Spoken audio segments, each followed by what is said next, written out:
Prandaj është e domosdoshme, unë gjithmonë mbetem që duhet të ekzistojë transparencë për të mos ushtruar, po themi, ose edhe të mos vënë në presion edhe shoqëritë, kompanitë importuese, ndoshta ata mund të jenë në drejtën e tyre të zhvillimit të aktivitetit në këto kushte të krizës që janë, po edhe qeverisë të jetë vërtet transparente me taksat që i blet qytetarëve, se fundit gjithë këto janë taksat tona, nuk është thjesht taksa që e qeverisë, ato janë lekët e gjithë shqiptarëve, të cilët në një farë mënyrë lidhen nëpërmjet, po themi, këtij produkti të karburanteve. Andaj duhet edhe transparenta. Po ku keni më shumë besim tek fakti që institucionet ishin të vërteta në momentin që sapo nisi rritja e çmimeve, pati një aksion në disa qytete në Elbasan dhe një nuk e di ku ishte në Fier, që u proceduan disa pika karburanti për mashtrim, ndërkohë që ajo ndodh shpejt e shpejt.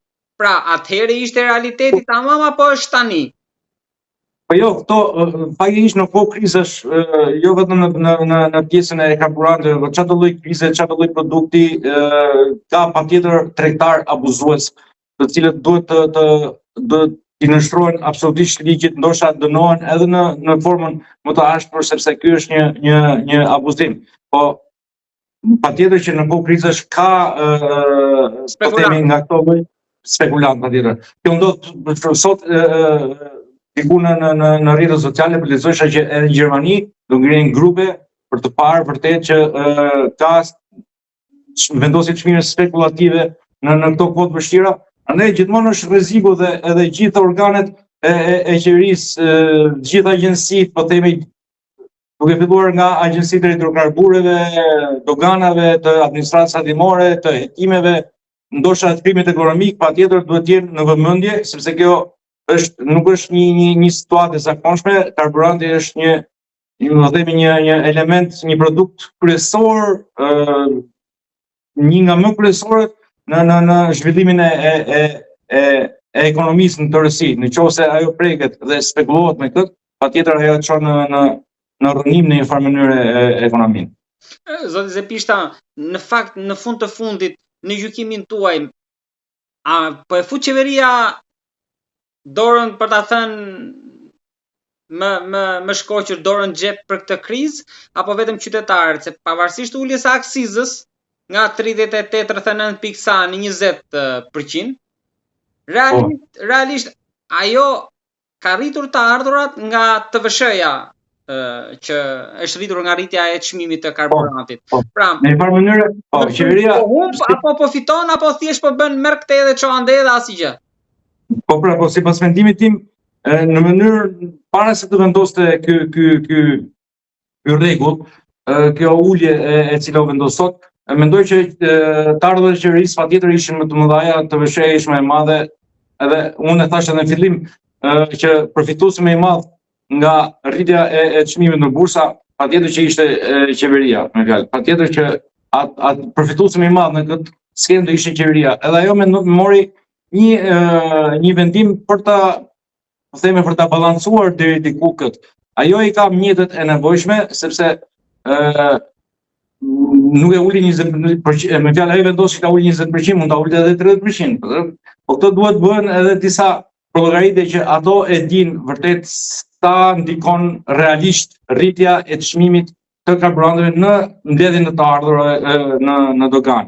Edhe duhet që të paktën duhet të balancojë dhe të mbaj atë marrësh, nëse plani të them ka qenë me shifrat të përafra 1 milion euro, po të themi 1 milion euro, në rritjen e taksave, të rritjen e çmimit, vetëm nga kjo lloj rritje në bursat, ajo mund të ardhurat e qeverisë mund të rriteshin 1,2 milion euro.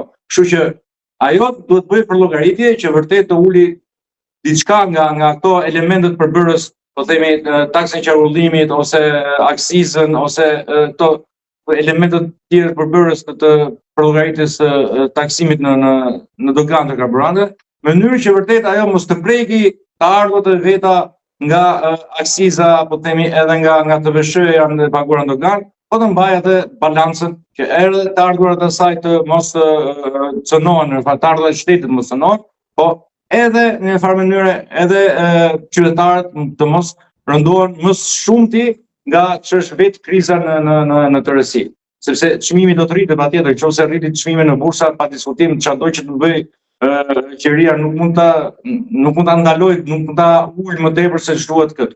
Po gjithmonë më shoj theksoj që transparenca është shumë e nevojshme që edhe qytetarët të dinë edhe të jenë të qetë në një farë mënyrë që ne nuk po vjedhemi në thonjsa as nga shoqëritë e hidrokarbureve, as nga qeveria, po ky është një proces ose një kohë, një afat të cilën ne duhet ta përballojmë gjithë në një farë mënyrë për të qenë biznes në radhë parë, të cilët jo vetëm në rastin e kësaj uljes së aksizës, po qeveria patjetër nëse kjo kriza zgjat që do jetë akoma shumë më rënduese për bizneset, atëherë do të gjej edhe mënyra tjera që sektor të caktuar të ekonomisë, të cilët rëndohen më shumëti për efekt të rritjes të çmimit të karburantit, atëherë patjetër duhet të rimbursoj edhe një pjesë të po themi në humbjeve ose të shpenzimeve që ata kanë thjesht vetëm për efekt të rritjes së karburantit. Do ju pyeste për pjesën e rimbursimit për paketat që janë diskutuar, por të lutem dhe diçka unë nuk kuptoj, sepse ministra thanë që nafta, pra karburanti që merr Shqipëria nuk është se kalon nga ngushtica e Hormuzit. Nuk furnizonemi nga andej, nga ato rrugë që janë bllokuar. Por atëherë pse rritja është një lloj sa nga vendet që janë prekur pra direkt nga furnizimi? Problemi është që nuk është e thënë që se ne naftën neve marrim nga brokrat, brokrat pastaj do e marrin direkt nga pusat e Arabisë edhe të Katarit edhe të Iranit dhe me radhë Irakut. Kështu që nafta është një çmim burse, nuk ka lidhje që ne, me fjalë, pjesa e çmimit nuk ndikohet nga kush ne furnizohemi. Atëherë, ajo që thanë ministrat nuk është se ka merr në një kuptim këtu. Që nuk kalon. Jo, nuk ka. Po, është vërtet që për mua nuk ka kuptim, sepse nuk ka lidhje pjesa e asaj që bëhet luftë edhe neve. Ajo është nëse vërtet ne kishim, po themi, një tubacion gazi që do ta merrshim, ose në rastin e Gjermanisë për shkak që furnizohej dikur nga Rusia ndërmjet Rusisë që ndodhi problematika lufta me Ukrainën dhe edhe Gjermania vërtet kaloi ato kriza shumë të mëdha në kohën e fillimit të luftës edhe edhe pak vite më vonë.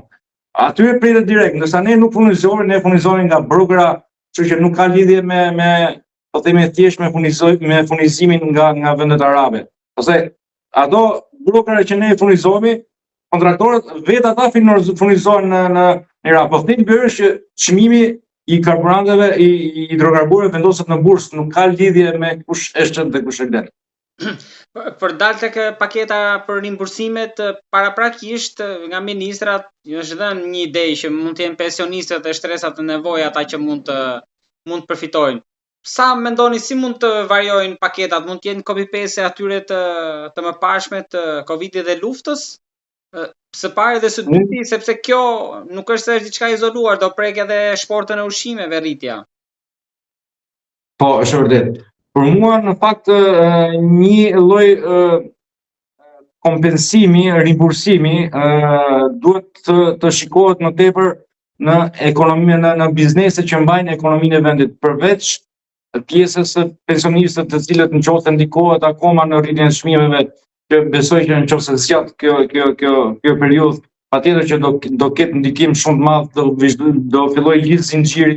Nëse shqiptarët e kanë harruar, shkoi litri i vajit, bëri dilla deri kur filloi lufta në Ukrainë, mbi 3500 lekë. Ka ato edhe disa produkte tjera që janë të lidhura me luftën në një farë mënyre. Po